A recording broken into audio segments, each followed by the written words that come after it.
શહેરમાં આઈપીએલની સિઝન જામી છે ત્યારે તેની આડમાં ચાલતી ગેરકાયદેસર પ્રવૃત્તિઓ પર પોલીસે લાલ આંખ કરી છે. વડોદરા ઝોન 3 એલસીબી ટીમે એક મોટી કાર્યવાહી કરતા આનંદ ઇન્ડસ્ટ્રીયલ એસ્ટેટમાં ધમધમતા આઈપીએલ ક્રિકેટ સટ્ટાનો પર્દાફાશ થયો છે. આ દરોડા દરમિયાન પોલીસે કુલ 7 શખ્સોને ઓનલાઈન સટ્ટો રમતા અને રમાડતા રંગે હાથ ઝડપી પાડ્યા છે. શહેરના આનંદ ઇન્ડસ્ટ્રીયલ એસ્ટેટમાં આવેલા એક ગોડાઉનમાં આ સટ્ટા બેટિંગનો કારોબાર ચાલી રહ્યો હતો.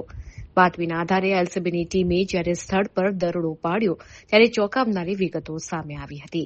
આ ગોડાઉનમાં ખાસ બહારથી માણસો બોલાવીને ટીવી પર ઓનલાઈન મેચ જોઈને સટ્ટો રમાડવામાં આવતો હતો. હાઈટેક સાધનો દ્વારા આખું નેટવર્ક ઓપરેટ કરવામાં આવી રહ્યું હતું.